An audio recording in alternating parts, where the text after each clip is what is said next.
Il était une fois une princesse mystérieuse. Tout le monde connaissait son nom, mais personne ne savait ce qu'il se passait dans sa tête. Bon, non, stop. C'est un peu hors sujet. À vrai dire, la princesse, c'est moi. Je m'appelle Aurore, j'ai 15 ans, et je suis censée vous parler de moi. Mais que dire ? Je n'ai ni château, ni pouvoir magique. Je n'ai pas une vie de rêve, au contraire. Mes parents tiennent une épicerie.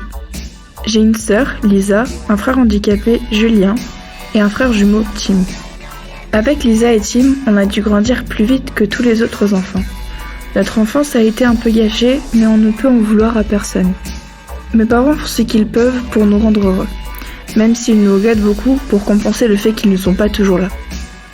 Je joue beaucoup de rôles chez moi, babysitter, cuistot, secrétaire, femme de ménage, bad girl, ou au contraire, la petite fille parfaite, et bien d'autres personnages encore. Salut, moi c'est Tim, j'ai 15 ans. Dans ma vie, le quotidien n'est pas toujours facile. Heureusement, j'ai une passion qui me permet de m'évader, c'est le vélo. J'en suis devenu accro. Il n'y a pas si longtemps, je l'ai remis à neuf, je l'ai repeint, j'ai changé le dérailleur. J'aime me balader dans la nature et découvrir de nouveaux lieux, ça me permet de me sentir libre. C'est encore moi, Aurore, et je ne suis définitivement pas une princesse. Notre quotidien n'est pas facile, c'est le moins qu'on puisse dire. Avec 4 enfants et un commerce à tenir, ce n'est pas rose tous les jours. On est loin du conte de fées. Mais nous ne sommes pas au bout de nos peines, nous allons connaître bien pire. Ma mère, le cœur sur la main et avec l'envie d'aider son prochain, a décidé que l'on devienne famille d'accueil pour les jeunes à problème.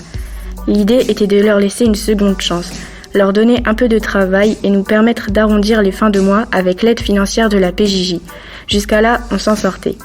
J'ai bien dit jusqu'à là. Jusqu'à ce que nous croisions le chemin de Marco. Lorsque nous l'avons accueilli, tout a basculé. Ce jeune garçon avait un passé difficile, mais ne laissait rien paraître. On s'est mis à lui faire confiance. Un jour, moi Tim, le roi du 2 roues, je décidai de sortir pour m'aérer la tête. C'était une excursion comme je les aime, tôt le matin, lorsqu'il n'y a personne, lorsque l'air est frais et vivifiant. Avec autant d'entraînement, je serai peut-être un jour champion du Tour de France. En rentrant, j'étais en forme pour aider mes parents dans la supérette. Je posais mon vélo contre la façade de la boutique. Je saluais Marco, qui y travaillait. J'allais dans l'arrière-boutique me changer et j'entendis un bruit suspect. Je me retournai et vis Marco, les yeux exorbités et le sourire aux lèvres. Il me bouscula et me frappa violemment pour s'enfuir avec mon vélo. Marco, en qui j'avais confiance, venait de commettre l'irréparable. L'histoire aurait pu se terminer ainsi, si seulement. Marco était un voyou, ça c'était clair. À cause de ses conneries et parce qu'il était livré à lui-même, il s'était retrouvé en famille d'accueil. Il avait à peine 16 ans. Marco faisait l'enfant sage, mais ce n'était qu'un masque. Après quelques semaines, la famille avait totalement confiance en lui. On lui proposa de travailler un peu dans la supérette, tôt le matin ou tard le soir. Aux heures creuses, ça lui faisait un peu d'argent de poche. Marco accepta immédiatement. Tout se passait bien, Marco était calme, on pensait qu'il avait changé. Enfin revenu sur le droit chemin, malgré le fait qu'il ait toujours quelques problèmes avec la drogue, ses notes remontaient. Il était serviable et souriant, ce qui était très rare auparavant. Malheureusement, tout cela n'était qu'une comédie. Il ne faisait que suivre son plan, un plan parfait. Un matin, Aurore s'occupait de Julien, son frère handicapé à l'étage, et que les parents s'étaient absentés pour faire quelques courses. Marco était passé à l'action. Il était enfin seul dans la supérette. Ça faisait longtemps qu'il attendait une telle opportunité. Marco vérifia. Aucun client autour. Check. Tu m'es sorti. Check. Caisse pleine. Check. Aucun risque d'une arrivée inopinée de la famille. Check. Tout était parfait. Le plan fonctionnait à merveille. En 3 secondes chrono, il vida entièrement la caisse. Il avait déjà subtilisé la carte bleue d'Angèle, la mère de famille. Aux aguets, il entendit Tim à l'extérieur. Il revenait de sa balade matinale à vélo. Il le laissa entrer comme si de rien n'était. Marco attendit que Tim aille dans l'arrière-boutique et se rua sur lui pour le déséquilibrer en le frappant et le bousculant. Emporcha son vélo et partit à toute vitesse. Tim laissa échapper un cri en tombant à la renverse. Alerté par le bruit, Aurore aperçut le fuyard par la fenêtre, puis son frère encore au sol et se précipita vers lui pour l'aider. Les jours suivants, Tim et sa sœur cherchèrent pendant des heures après Marco. Un jour, ils croisèrent un garçon, un pote de Marco, qui s'appelait Kevin. Touché par leur histoire, il leur indiqua sa planque. Arrivés sur place, ils ne voulaient aucune embrouille, alors ils réglèrent ça gentiment avec Marco. Kevin plaida en leur faveur. Marco leur rangeait le vélo et la carte. Tout cela n'était finalement qu'un jeu pour lui. L'affaire semblait réglée. Tim et Aurore ne voulaient plus jamais entendre parler de Marco. Si seulement. Mais qui était ce mystérieux Kevin? Lui non plus n'était pas né sous une bonne étoile. Il venait d'un quartier compliqué. Il avait perdu sa mère à l'âge de 10 ans, décédée dans un accident de voiture causé par un chauffard ivre. Le jeune Kevin avait été traumatisé et avait perdu tout espoir en ce monde. Il enchaînait les courses-poursuites, les nuits au commissariat. Son père ne s'occupait plus de lui. Sombrant dans l'alcool, il laissait Kevin faire ses conneries et s'en fichait. À 16 ans, il fut placé en foyer car il avait été retrouvé pour la énième fois avec des stupéfiants. Les éducateurs ne savaient plus quoi faire de lui. Il n'écoutait plus personne, il rentrait à pas d'heure, souvent dans de sales états. Renvoyé de son premier lycée, Kevin avait eu la chance de trouver une place dans un nouvel établissement et d'intégrer une nouvelle classe, en première bac pro menuiserie. Il y avait une vingtaine d'élèves, une classe assez perturbée. Au fond de la salle, il y avait une fille, Lisa, assez jolie. Elle avait l'air gentille, elle avait une attitude assez réservée. Elle passait son temps à dessiner. Elle dessinait très bien d'ailleurs. Le talent était présent. Les cours passés, Kevin n'arrêtait pas ses bêtises. La situation empirait. Il était devenu pote avec un autre garçon, peu fréquentable. C'était Marco. Il gérait depuis ses 16 ans un petit trafic de drogue dans le Dunkerquois. Kevin se mit à vendre pour lui. Il était heureux, il avait pas mal d'argent, de quoi fumer quand il voulait, mais ça n'a pas duré longtemps. Un jour, Kevin avait décidé de sécher les cours. Il avait eu de la chance.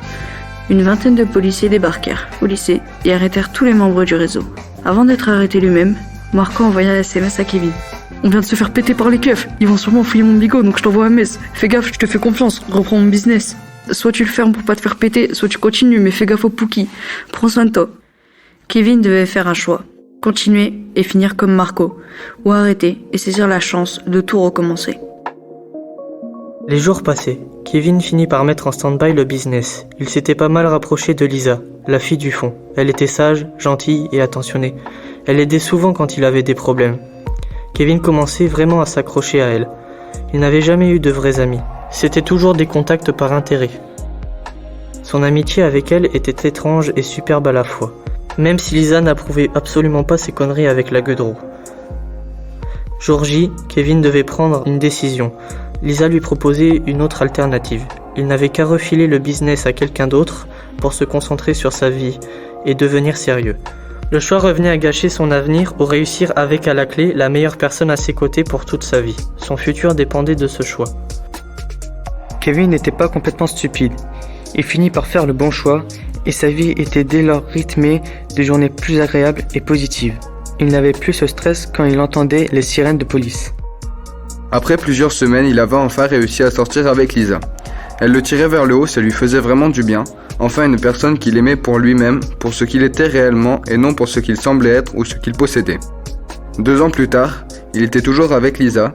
Elle avait obtenu son bac et poursuivait ses études en BTS. Kevin, lui, avait trouvé un travail dans une menuiserie du coin. Il ne répondait plus aux appels de ses anciens potes. Kevin était heureux. Cette histoire aurait pu se terminer sur un happy end, mais c'était sans compter sur Marco qui fit à nouveau irruption dans la vie de Kevin et Lisa. Marco en voulait à la terre entière, après avoir passé 2 années en prison. Son business avait coulé, et il tenait Kevin pour responsable. Il avait quelques souvenirs de Lisa et de sa famille, mais il s'en fichait pas mal. Il ne ressentait pas la moindre gratitude envers eux.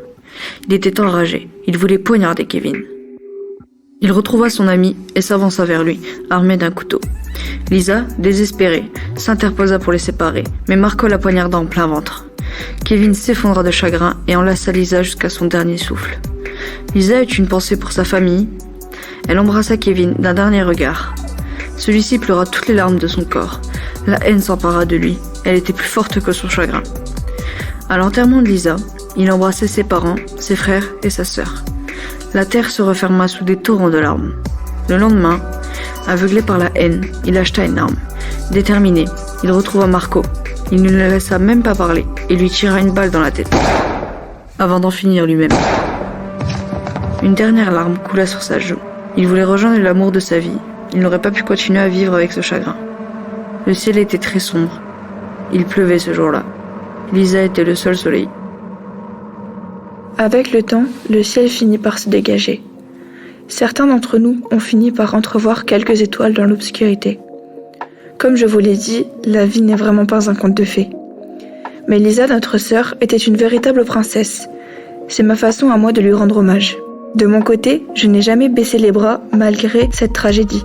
Aujourd'hui, j'ai obtenu mon bac et je voudrais devenir gendarme ou éducatrice spécialisée pour éviter que d'autres adolescents ne tournent mal comme Kevin et Marco.